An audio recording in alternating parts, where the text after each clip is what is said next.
Hi කොහොමද ඉතින්? හිතනවා ඔයාලා ආදරෙන් ඇති කියලා. එහෙනම් ඔන්න මං අදත් ආවා කතාවේ තවත් අලුත් කොටසක් අරගෙන. අපි යමු කතාවට. නිර්වාන්ගේ සායනයට ළඟා වූයේ අනගේ සිතැඟිව ඉතා පරිස්සමින් අල්ලාගෙනය. ඇය තබන සෑම පියවරක්ම වේදනාවෙන් බරව තිබුණි. එක් එක් පියවර ගානේ ඇය හිමින් කෙඳිරි ගෑවේ කැපී තිබූ තුවාලය තවත් රිදමින් තිබූ නිසාය. ඒ හැම වේදනාවක්ම අනගිටත් දැනුනේ ඒ වේදනාව තමන්ටම දැනෙනවාක් මෙනි. ඔවුන්ව දුටු සැනින් නිර්වාන් සිනහවකින් ඔවුන්ව පිළිගත්තේය. අනේ ඉතින් ඇස් වහක් නම් වදින්න එපා. බැලුවොත් ඇත්නම් තුරුල් වෙලා. ඔහු ඒ කීවේ ඔවුන්ව ලැජ්ජා කරවීමේ අදහසිනි. නමුත් අනගිගෙන් කිසිදු ප්‍රතිචාරයක් නැත. සිතැඟි බලහත්කාරයෙන් කුඩා සිනහවක් මවා ගත්තාය. ඒ අතර අනගි සෙමෙන් කෙල්ලව පුටුවේ හිඳ වූවේය. කො බලන්න කොහෙද කැපිලා තියෙන්නේ? එසේ කියමින් නිර්වාන් තම පුටුව ඇගේ දෙසට හරවා ගත්තේය. එවිට පුටුව කරකවා අනගි කෙල්ලවගේ මුහුණ තමා සිටි දිශාවට හරවා ගත්තේ තුවාලයේ තිබුණේ කකුලේ පිටුපස විලුඹට මදක් ඉහළින් කකුල නැමෙන ස්ථානයේ නිසාය.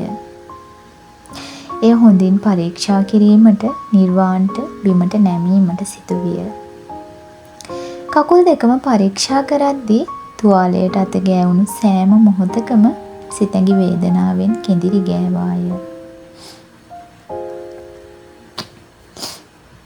ඇයි බං මෙච්චර කැපිලා තියෙද්දි සෙරප්පු දාගෙන ඇවිදලාද? අනගියට අවනත විය. අයියෝ මොනවද දෝනි මේ කරගන්නේ? අනික මේ තරම් තුවාලයක් තියෙද්දි කොහොමද ඔයා ඉවසගෙන හිටියේ? නිර්වාන්ගේ හඬේ තිබුණේ දෝෂාරෝපණයක් නොව ආදරය මිශ්‍ර වූ සැලකිල්ලකි. එහෙත් ඒ වචනවලට පිළිතුරු දීමට තරම් සිතැඟිට ශක්තියක් තිබුණේ නැත. අනගිද නිහඬය. ඔහුගේ බැල්ම පවා ඇයි දෙසට නොගියේය. දෙදෙනා අතර පැතිර තිබුණේ වචනවලින් කියා නිම කළ නොහැකි බර නිහඬතාවයකි. නිර්වාන් තුවාලය නැවත වරක් පරීක්ෂා කළේය. හොඳටම කැපිලා තියෙන්නේ. බෙහෙත් ටිකක් දැම්මොත් ඉක්මනට හරියයි. දාගමු නේද? ඔහු ඇසුවේ ඇගේ මුහුණ දෙස බලමිනි. සිතැඟි හෙමින් හිස සැලුවේ ඔහු කියන්නටය. ඉන්පසු නිර්වාන් අසල සිටි හෙදියට කතා කළේය.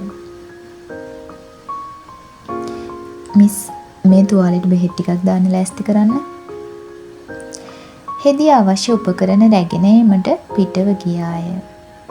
ඒ අතර නිර්වාන්ගේ බැල්ම ගියේ අනගි වෙතටය. අද ඔහු වෙනදා මෙන් නොව නිහඬව සිටියේය. මොකද බං? මොකක් හරි ප්‍රශ්නයක්ද? කිසිදු පිළිතුරක් නැත. නිර්වාන් සිතැඟි දෙස බැලුවේය. ඔයාගේ අයියට මොකද වෙලා තියෙන්නේ දෝනි? ගල් ගිල්ලව ගෙනමු ඉන්නේ. ඔවුන් දෙදෙනාගේම නිහඬතාවය හැර වෙන කිසිවක් නොලැබුණි. අනේ මන්ද බංබල. යයි සුසුමක් හෙළුව ඒ මොහොතේදීම හෙදිය නැවත පැමිණියාය. සර් හරි දැන් බෙහෙත් දාන්න පුළුවන්. හරි නංගි ඔය ඇතුළට යන්න. සිතැඟි නැගිටීමට උත්සාහ කළාය. එහෙත් වේදනාව නිසා ඇයට එය පහසු නොවීය. එය දුටු අනගි වහා ඇය අසලට පැමිණ කිසිවක් නොකියා ඇගේ අතට වාරුවක් දුන්නේය. ඇයව පරිස්සමින් අල්ලාගෙන සෙමෙන් ප්‍රතිකාර කාමරය වෙත රැගෙන ගියේ හෙදිය ඇඳ පෙන්වන විටය. මෙතනින් වාඩි වෙන්න මිස්. බෙහෙත් දාන්න නම් නිදා ගන්න වෙනවා. තුවාලේ උඩට එන විදිහට හැරෙන්න. යයි පැවසුවාය. ඒ වචන ඇසුණු විට සිතැඟිගේ මුහුණ ලැජ්ජාවෙන් රතු විය. ඇය හිමින් අනගි දෙස බැලුවාය. කිසිවක් නොකී අනගි ඇය අසලට පැමිණ ඉතා පරිස්සමින් ඇගේ දෙපා දෙකම ඔසවා ඇඳ මතින් තැබුවේ තුවාලයට කිසිදු පීඩනයක් නොවන ලෙස තම අත්තුලින් රැක ගනිමින්ය. එසේ කළ අවසන් වූ පසුද ඔහු ඇගේ මුහුණ දෙසවත් බැලුවේ නැත. අනිත් පැත්ත හැරෙන්න දැන්. ඔහු පැවසුවේ ඉතා පහත් හඬිනි. සිතැඟි හෙමින් අනෙක් පසලට හැරීමට උත්සාහ කරන අතරතුර හෙදිය අවශ්‍ය දේවල් කිහිපයක් ගෙනීමට නැවත පිටතට ගියාය.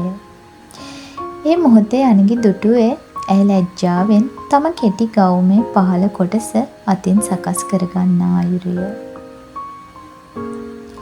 එක් මොහොතක් ඇය දෙස බලා සිටි ඔහු සෙමෙන් සුසුමක් හෙලා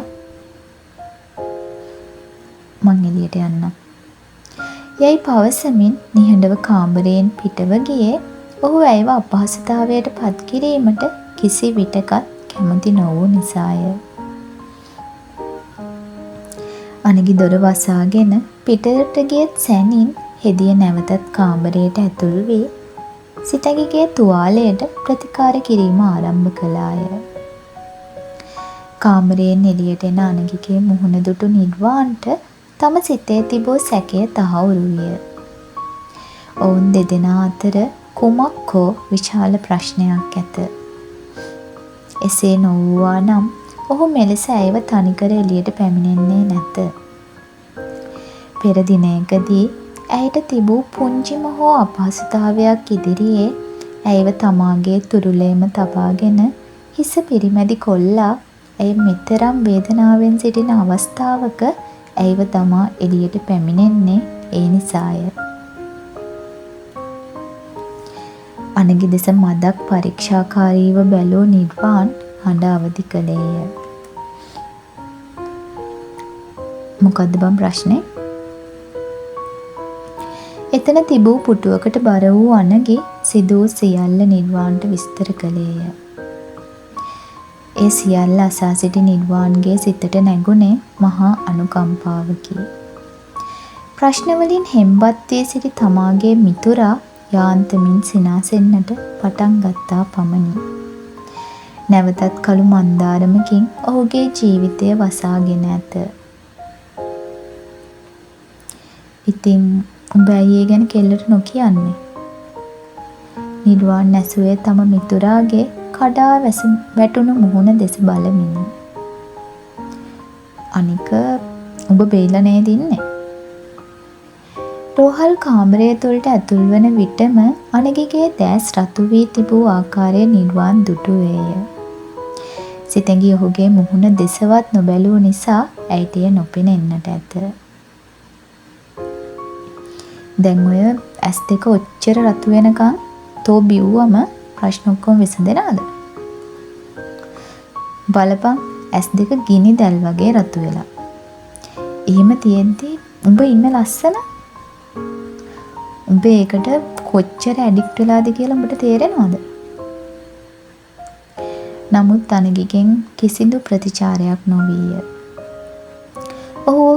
ඔහු වෙනදා මෙන්ම මුරණ්ඩු ලෙස අහක බලාගත්තේය. අනගි එලෙසය. සිතට වේදනාවක් ආ විට ඔහු තවත් නිහඬ වෙයි. ඔහු සෙමෙන් පුටුවෙන් නැගිට්ටේය. දැන් කොහෙද යන්නේ ඔය?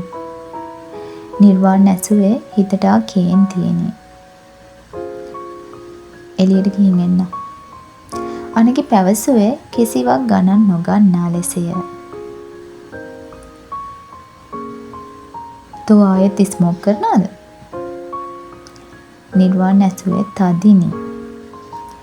යකෝ ප්‍රශ්නයක් ආවම හැම දෙයකටම ඉස්සෙල්ලා බෝතලේ සිගරට් එකයි ලං කරගන්න එපා.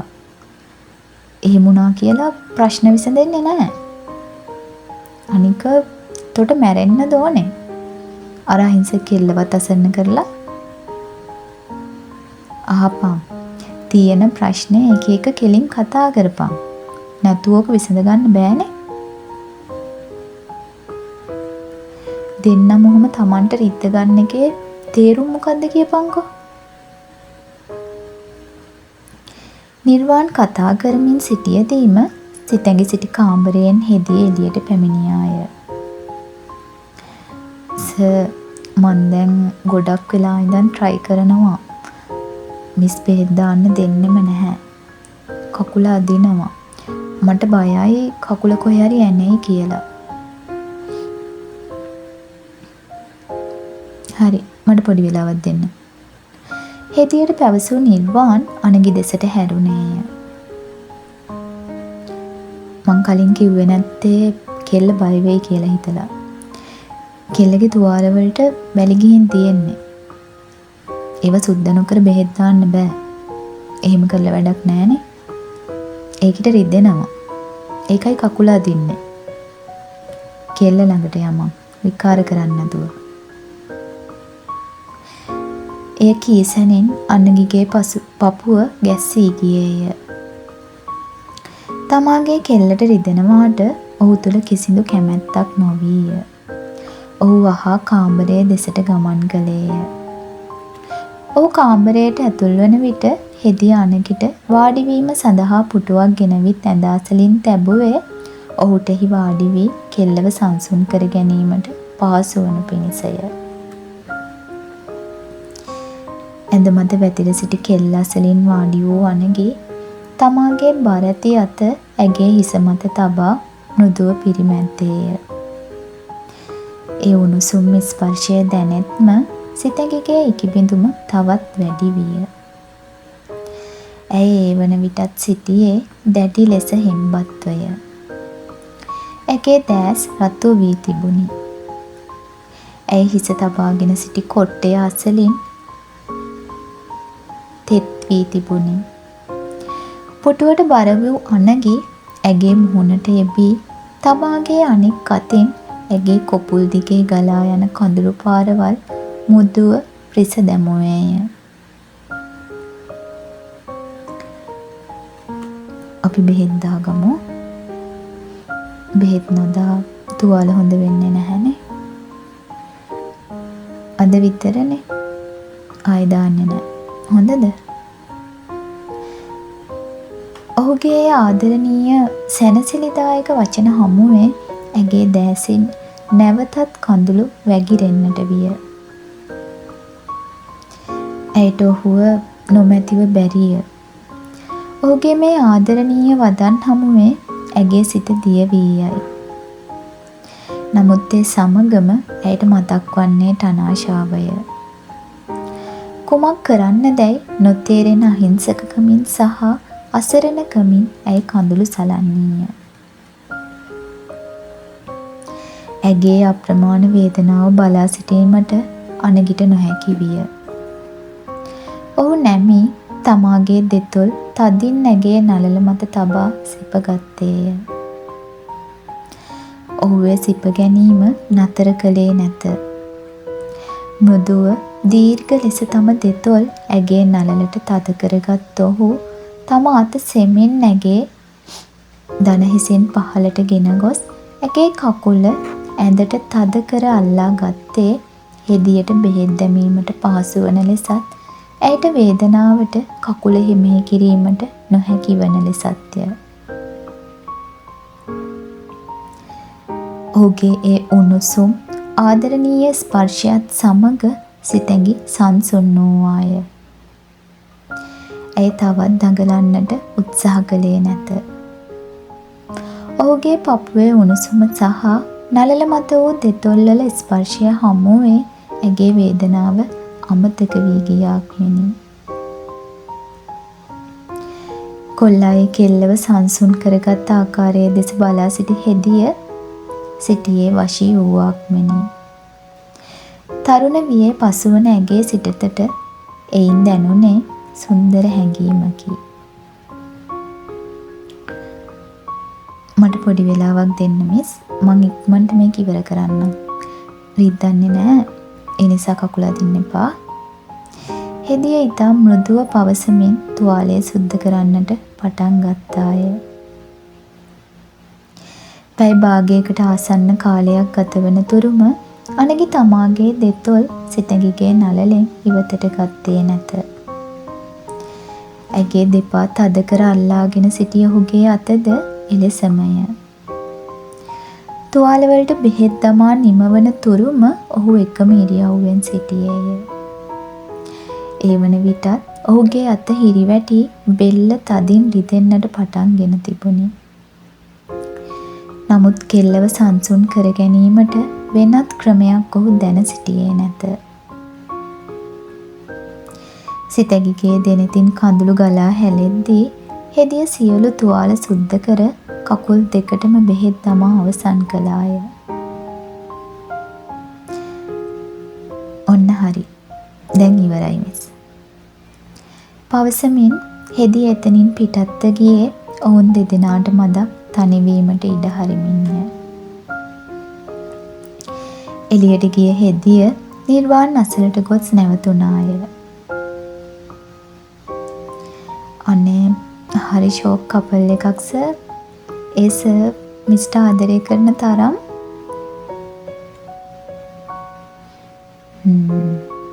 ඒකනේ. නිර්වාන් මුවගට ස්පුංචි සිනහවක් නංවා ගනිමින් පැවසීය. මේ අතර කාමරය තුල සිටි අනගි සෙමින් තමාගේ අත ඇගේ කකුල් වලින් ඉවතට ගත්තේ ඉහළට එසවී ඇති ඇගේ ගවුම සෙමින් පහත් කරමිනි. තමාගේ දෙතොල් ඇගේ නළලෙන් ඉවතට ගත්තේ ඇගේ නළල මත සියුම්ව තවත් ආදරණීය සිපුමක් තබමින්ය. දිගු හුස්මක් පිට කළ ඔහු දැන් හරි අපි යමු හොඳද? යයි පවසා පුටුවෙන් නැගිට එළියට ගියේය. එළියට එන අනගිව දුටු නිර්වාන් මුවගට මවාගත්තේ විහිළු සිනහවකි. පේන් කිලර්ස් ඕනෙන එකක් නැහැනේ නේ? ඔබ ඉන්නවනේ? අනගිගෙන් කිසිදු ප්‍රතිචාරයක් නැත. ඔහු අහක බලාගත්තේය. ඒ අතර නිර්වාන් ඉක්මනින් පැවසීය. කෙල්ල ටික කොහොමම ඉන්න ගියහම ප්ලාස්ටර්ස් ගැහුවා විතරනේ. කකුල නැමෙන තැන් නිසා ප්ලාස්ටර් ගැලවෙයි. දැම්ම නැගිට්ටොත්. අනගි නැවතත් ඇය ළඟට ගියේය. ඇගේ හිස සිමින්ව අතගාමින් ටික වෙලාවක් කොහොම ඉන්න. දැම්ම නැගිටින්න එපා හොඳද? ඇයට අනෙක් පසට හැරෙන්නට උදව් කළ ඔහු ඇගේ දුරකථනයද ඇගේ අතට දී එතනින් නැවතත් පිටවීමට සැලසුණේය. ඔහු පිටවන්නට හදනවත් සමගම නිර්වාන් දොරාසලට පැමිණ මං එන්නද? එයයි අසමින් ඇතුළට ආවේය. ඔහුගේ අතේ බෙහෙත් වර්ග කිහිපයක් සහ වතුර වීදුරුවක් තිබුණි. පේන් කිලර්ස් තියෙන්නේ මේ ටික දීලා. උණ ගන්න ඉඩ තියෙනවා. ඊට කලින් බෙහෙත් ටිකක් බොමු. අනගි නැවතත් සිතඟි අසලට පැමිණ ඇයට බෙහෙත් සහ වතුර වීදුරුව දුන්නේය. ඇය පානය කළාය. පසුව අනගි ආපසු හැරුණේ කාමරයෙන් පිටතට යාමටය. කොහෙද ඔබ යන්නේ? නිර්වාන් නැසීය. වොෂ්රූම් එකට. අනගි යාමට උත්සාහ කරන්නේ වොෂ්රූම් එකට නොවන බව නිර්වාන් හොඳාකාරවම දැන සිටියාය. ඔහු වේ යාමට උත්සාහ කරන්නේ සිගරට් එකක් බීමටය. නමුත් නැවතත් නිර්වාන් ඔහුව නතර නොකළේ නිර්වාන්ට සිතඟි තමග තනිව කතා කිරීමට අවශ්‍ය වූ බැවිනි.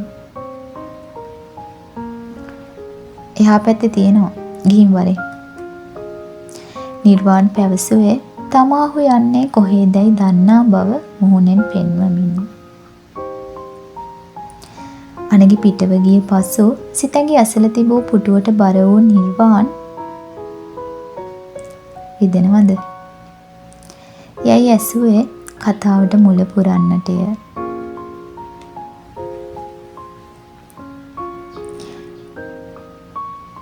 මොකද්ද නිර්වාන් කියන්න හදනව ඇත්තේ? ඔයාලට මොකද හිතෙන්නේ? ඉතින් ඔයාලට හිතෙන දේ කමෙන්ට් එකක් විදියට ලියාගෙන යන්න. සහ ඔයාලා කතාවට කැමති නම් ලයික් එකක් දාගෙන යන්න.